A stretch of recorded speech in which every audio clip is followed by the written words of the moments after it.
It's John, and I wanted to talk about the finals for a minute. It's been quite interesting. I don't know if you guys caught this game, but this one was just insane. I saw Maxey hit like a 35-point three-pointer to tie the game. Him and Brunson both went over 40, or got 40 at least. Just an absolutely insane game, which we've been getting this entire series. And it's what I talked about a while back. So I still like the narrative of Doc versus Nurse. It's Doc playing his old team. Doc coming back from a 3-1 lead or 3-1 deficit would be very apropos. And again, Doc versus Nurse, it's just pretty interesting. It writes itself. What I am starting to wonder though, they keep talking about the Knicks and Sixers, how they're getting these 90s vibes, right? And when I think of the 90s, I think of Reggie Miller. And I think of him playing the Knicks. And I do wonder if that's where they're going to head with it. What I will say is I think this game especially is going 7 games. It's going to go back to Philly. They're going to win. And it's going to go 7 games. And again, I always like to reassess. Nothing has changed as far as my finals pick, just to let that be known. I still have no doubt the Celtics are going to win the finals, and I still like them to beat the Clippers. But as far as the little matchups in between, the mid-card matchups, yeah, we got Doc versus Nurse, or we got the 90s flashback where we get the Knicks with Spike Lee against the Pacers. So either one would be interesting. It really depends on the quote injuries. I don't think they're gonna bury Giannis and would be Giannis, Dame, I guess, and Embiid. Like these are guys that they like. Maybe not as much Dame, but Giannis and Embiid, they're future guys. So to have them both fail in the playoffs again because of injury just doesn't make sense to me. I could be wrong, but again, I think one winner is going to give away the other. I really do. For example, if the Pacers win, then my Nurse Doc narrative doesn't really make sense. The Knicks make a lot more sense. If the Bucks win, make it 3-2, then my initial narrative, which I think makes a little more sense just because it's more with recency bias, it's more on the top of people's heads, would be Doc going up against his old team, Pat Bev going up against his old team, Embiid going up, powering through things to get his team to the finals. The Pacers already got to the finals of the in-season tournament, and the Pacers are a team. If you watch my early videos on the NBA, I specifically said the Pacers are going to flip teams. I said I could see them going, and now at the time, I didn't know how the matchups were going to be. I thought maybe the Bucks would play the Sixers earlier in the playoffs. But at the time, I said them and the Knicks give me Lions vibes. I could see them making a run to the Western or the Eastern Conference. But anyway, I'm still sticking with Doc versus Nurse for now. And more importantly, we want to go into who's going to win the whole thing. I have a feeling, I don't know why, and the last 2 games I've had, first off, I love the under here. Modern game, set at 199.5, just a trap. It's going under. So there's a freebie right there for anybody. It's definitely going under.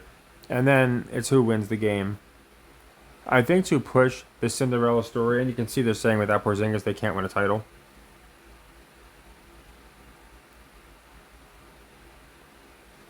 Every analyst, every fan, every person that's on these ESPN posts, and they post every 5 minutes, has come to this. It's been the same consensus. The Celtics are going to pull the Celtics and not win. I think it's been so obvious from the beginning, and that's why I love the Celtics. They're getting like minus odds to win the entire championship. They still have to get through the Heat and then get through a very competitive Knicks team or a very stacked Sixers team. I don't understand how people don't see that. That's why I love the Celtics to win. Now, what's interesting is, and I don't like to play both sides because I don't like to come off like the Gematria goons and they're like they put numbers out for both sides. But again, this is something that I'm not just pointing out now. If you watch my first ever playoff video, the first one I actually was the Lakers because I didn't know about the in-season tournament. They won that. Then I did about 3 more videos where I went over who's going to represent the West. And in every one, it was the Clippers or Mavs. I'm still leaning Clippers because they're getting a new stadium. I think Celtics Clippers will be nice. And, they're going to match up with the Nuggets, whoever it is, I feel like. Now, the reason Dallas is interesting, and I brought this up at the time, the only reason I didn't like Dallas was the odds. They were like plus 2,500, and I thought there's no way. The Clippers are like plus 800. And I'm like, everybody's going to pour money into Dallas. But Dallas Celtics would give us Hamas versus Israel, with Kawhi being, or no, with Kyrie being on Dallas, which is interesting. Now, I'm not saying that's going to happen. I just found it pretty interesting that they're the exact same colors. You know, Hamas is green, basically all green, with like a little white trim, just like the Celtics, and Israel's obviously blue and white. So I found that very interesting. That's why you can still make good money because you got a bunch of teams left. Everyone thinks the Nuggets are going to represent the West, and nobody thinks it's going to be the Celtics in the East. So you can make a lot of money. I did do a future on Clippers Celtics, and I'm thinking about just adding a little bit to Dallas Celtics because both of them pay very well. They're both well in the plus odds. So I kind of wanted to go through each team and their narratives. The Magic and Cavs don't matter. They're going to get bumped in the next round. They're boring. Nobody wants to see them, in my opinion. I think the Cavs win because of Donovan Mitchell, but it could be either team. I just think they're going to get bumped in the next round. But it's just like, again, they're going out of their way to make the Celtics look weak. They're giving them odds that nobody's going to take. So I think tomorrow, love the under here. Absolutely love the under. And I like the Heat to win outright. I think they're going to win, make it a 6-game series. I believe these two have met up in the playoffs now, like in the last 5 years they showed, and every time it's gone multiple games. So I just have a feeling the Heat are going to get one more, and conveniently it's going to be at home. So, well, they're going to win on the road, then be at home. But I think at home people are going to be on the Celtics here. So, yeah, I think Heat make it 2-3, 3-2, whatever you want to call it. And then Mavs Clippers is a little tougher. Staying away from the over-under because it's not egregious. 207.5. The scores have been lower. But I'm telling you, I'm almost positive that Heat game's going under. For this one, I do like the Clippers. I think they win. If Dallas wins, again, I said this too. I said I think teams are going to win on the road a decent bit this series. And we already had each team take one on the road. But I think Luka being down 3-2 is a better story than him blowing a 3-2 lead. I'm sure he could win it or something, but I think, again, we want to make the fan bases happy too. So I think the Clippers take the lead 3-2. This one is definitely going, the two that are going 7 is obvious. This one and the Knicks, in my opinion. Those are going 7. The rest of them are probably going 6, 5. Some of them are over already. But yeah, that's just kind of what I think. And I think with a Clippers win, I could be mistaken. I think they match up with the Nuggets. I'm sorry, not the Nuggets. They match up with the Thunder, which would be really interesting. I went into this before. You would have Harden and Russ versus the old squad, and KD got swept like the redheaded stepchild he is. So I find it, again, very interesting. More of a draw than Dallas Thunder. Now I get Luka versus SGA sells. I get that, but I think it's going to be Clippers versus the Thunder, which obviously leaves the Wolves and Nuggets, and I think they're already matched up against each other, aren't they? And we know the Nuggets are going to win that one. There's no way the Wolves beat them. If there was a team to beat them, I guess the Wolves make some sense because they're a fundamentally sound team. Cat and Rudy would probably do the best job that you can imagine if you're trying to pitch it as realistic on Joker. And Anthony Edwards, they are going out of their way to call this guy. You know what? I might switch that one. We're going to wait till that one comes around. Before game 1, I will have my prediction. But now that I think about it, this inorganic Ant push is just ridiculous. It was Devin Booker, it was Luka, it was Tatum, and now they're like going out of their way to say, like, oh, it's definitely Ant. He's the guy. He's the future. He's Michael Jordan. He's Kobe Bryant. They wish they could be him. And Luka and these other guys are just like mid-tier guys. I thought Luka was going to be the next guy, but I don't think they want it to be a European. I think they want international representation, but to a certain extent. I think they need it's the NBA. It's supposed to be an American sport, even though it's not really anymore. I think they need the face to be an American guy that Americans can relate to. And I think they've been looking for one. I really do. I still think Tatum's going to win this time around, and that's fine. It's not going to take anything away from Ant. And then maybe in a year or two, we really see the story of Ant. But they're starting it now. He's not going, just like Cody, he's not going to finish his story immediately. But this push has been so inorganic. Again, they've tried to get behind guys before. It was kind of like when John Cena left and they were like, oh, we'll go with Roman Reigns. We'll try Braun Strowman. And they tried guys out, but they really wanted Roman. They've been trying this in the NBA. They tried Jimmy, and I don't know. I think he's just too casual, I guess. Like he doesn't seem like they push him as this competitive guy, but he's really laid back, is the term I was looking for. I think he's a little too laid back for the role. You got Luca, but he's not American. SGA makes a lot of sense, but I don't think he has the charisma Ant has. So Ant kind of fits all the boxes, and I think that's why they're like, oh, we're on to something here. It's just like wrestling, you know, when you get fan reactions for a certain wrestler, they're going to get pushed. So I'm expecting the Anthony Edwards push out of nowhere.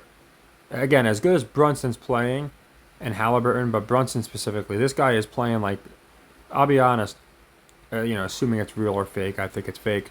Those mid-range jumpers he does, that's the closest I've seen to Kobe. So they want to make these Kobe comparisons. The way, like, he doesn't miss from the mid-range. It's pretty impressive. Now, he doesn't do the turnarounds and all that, but he will do the step backs with quite frequency. And just kind of gives me those vibes. And I can see where they're giving these comparisons, but again, it's so out of left field. Almost every night, Brunson's outperforming him, and they're saying, oh, look at Anthony Edwards. Oh, he's just something else. He's a hybrid. And again, Luka's been outperforming him. Obviously, Joker. But again, I think the European guys have their own distinction, where they're just going to do very well, but they're not going to ever be the face of the league. So, yeah, I kind of wanted to go into everything I'm noticing with these teams. Again, I kind of dismissed the Cavs and Magic because I don't think anybody cares about them, and I don't think much is going to happen. Again, Donovan Mitchell, they're going to make him look good. And Pablo Ventura, last year was kind of some growing pains, and this year he's looking really good. I expect him to be traded soon because the Magic are just not a team that's going to be making runs. So I can see Banchero going to the Pacers or something like that. But yeah, basically what I see is Celtics winning the entire thing because nobody believes in them. But I think the Heat will beat them tomorrow. I thought it was after midnight. Tomorrow, love the under. If you're gonna play more units on any, the under's the one. So I do leg 1, leg 2, leg 3, which is 1, 2, or 4 units. The under is going to be a leg 3 for me, just personally. The Heat to win just a leg 1 because you get in 650, so why bet that much? And I like the Clippers to win. A little weird that they're underdogs, but they have been. Dallas was minus 2.5 both times they played the Clippers. Kawhi's banged up, they're showing that. So I think the line makes sense. More people might be on the Clippers, but it's been a pretty close series, so I think it's going to be pretty 50-50. And yeah, let me know what you think. Maybe Anthony Edwards is just that good. Again, I think it's fake, so I think they just push guys. If you watched wrestling, they just had Patrick Mahomes appear, and there were more blood, sweat, and tears put into those rings by J.D. Madonahue. He's the guy who got hit with the rings. Logan Paul put on the Super Bowl rings and knocked him out. Then Patrick Mahomes put into him because, again, the NBA, the NFL, these guys are such phonies. The script is so much more ridiculous than wrestling, where in wrestling, they actually do fight through injuries. They don't fake injuries. And in my opinion, they're just more impressive. That's why guys like Patrick Mahomes can't wait to be first row at events. So, yeah, I think Celtics just have to be the ones to win the finals. I don't see any other argument. I see a few people saying Nuggets again. And again, with the way Anthony Edwards is playing, I'm starting to think, is the Wolves going to knock him out? And then you really can't say the Nuggets did terrible. They did well. They almost swept the Lakers. They just ran into a team who was on fire. So I'll go into that. There is something interesting with Jokic. There was a commercial where, and they've been showing it all the time, where he's like on vacation with I think it's not PJ Washington, Peyton Watson, I think his name is, and he's like, oh yeah, the superstars sit here, the VIPs sit here, and then when Watson's like, oh well, who sits on the bench, and Jokic is like, I don't, but he just sits up and puts his feet up, he's just relaxing, kind of gave me Cancun vibes. So I'm wondering if they were letting us know that he's going to be going to Cancun. So I have a feeling that, again, the Nuggets, they're getting eliminated whether it's this round or the next round. but I don't see them representing the finals. I just don't. I know people were saying the two-peat makes sense. I think they're going to reserve that for Pat Mahomes and his three-peat. So yeah, you can let me know what you think. But I still got Celtics Clips. And again, if it's not the Clippers, I don't think it's going to be anybody else but the Mavs just because of the Israel Hamas. I find that very interesting. But for tomorrow, I wanted to go into those picks. I wanted to cover all the narratives I noticed, like with Jokic and the vacation, with Ant and the inorganic push, the Celtics being treated like dirt, and then obviously you got the possibility of the Thunder meeting up with Harden and Westbrook. You still have the Doc Nurse possibility. Again, though, I will concede Knicks Clippers would make some sense, but I just like Doc versus Nurse. I think it makes a lot of sense. And both of them are down 3-1. So both coming back from 3-1. They're not doing the 3-0 thing, but they can say, oh man, only X amount of teams have came back from 3-1, and two teams just did it. Make it really exciting. And again, who better to come back from 3-1 than Doc Rivers, right? Like, I feel like that just is perfect symmetry, poetry in motion, and then him and Bev can square up with the 76ers. So that's kind of what I got. But again, nothing's really changing my finals predictions, which is good. Celtics are, again, right around even to win the whole thing. They're like I think they're minus 200 to win the East. Again, should be a complete red flag for people that they're going to win it. But some people don't think they're going to do it. They think they're going to pull the Celtics and lose. I don't see that happening. So yeah, let me know what you think. It's been a bit, like I said, I've been going to class. I've been working a little more. My car took a dump. I had to get a new car and just kind of, get it insured. So every day I've been doing something. I've been trying to get videos out on my Patreon. I do them every night because they're a lot quicker. Essentially, I just go into how we did. We did okay tonight because we had the Sixers winning with a couple of units in play. We had the Bucks winning, so we'll have to see if they both get it done. But yeah, I try and still do my best to get on here. And I know I've been saying it, but I am going to do a live video. I'm not sure like what game you guys would like to see. I am very eager to cover the Mavericks Clippers. If we can make it happen, I'll do it tomorrow night. But if you guys want to wait and like that's not enough time, it's 24 hours about, but still, if it's not enough time, we'll do the next game of the Sixers Knicks. That'll be one heck of a game. Again, just watch the highlights from that game and tell me it's not rigged and scripted. Again, there's a channel. This dude, not to sound braggadocious, but a lot of people have called me the GOAT. And I appreciate it, and I get why. All the channels, most of the channels are just very redundant and repetitive. And they can't claim that you've made hundreds of units following them, and we can. And we've called out narratives that are so specific and over the target, it's almost impressive to a lot of people, and people have given me that designation. There's a channel out there, and when I'm watching these other guys, because I really don't watch that many of them, but this dude, his name's Awful Coaching. I think this guy's the GOAT of entertainment. This guy is hilarious to watch, and he exposes, and he thinks it's real, I guess, because he's always going after the players and the coaches. And he's not saying it because they're rigging it. He's just saying they're idiots. He's calling them brain dead and half-wits. But this dude, and if you watch videos from like 2 years ago, he's very calm. But now you watch him, and the guy sounds like Nick Wright on steroids. It's really funny. He's just ranting and showing how ridiculous these guys are selling assignments. My point is, I think if you're watching for entertainment, like I said, this guy's the GOAT as far as if you want a good laugh. I don't give that designation out a lot, but I watch mostly different type of channels. I watch car channels and stuff like that. But when I watch the sports channels, I try and watch more that are going, like Cosgrove. I don't know if you heard of that guy. He does some deep, dark stuff on the NBA and weird similarities. I try and stay away from the buffoons who make it about themselves. But this guy, Awful Coaching, the channel is just funny as hell. So if you guys haven't seen him, I recommend you check him out. And you'll see the guy probably can make a lot of money live betting because the game's over and 10 minutes later he's got all the footage, the breakdown, and every missed assignment. So watching it live, I feel like, again, you can make a lot of money. And if you kind of see what he's pointing out, why, like, how people are selling, maybe early into a game you're like, oh man, this is exactly what that dude was talking about. This team's selling the game, this team's selling the quarter, this guy's going to get a bunch of points, whatever the case may be.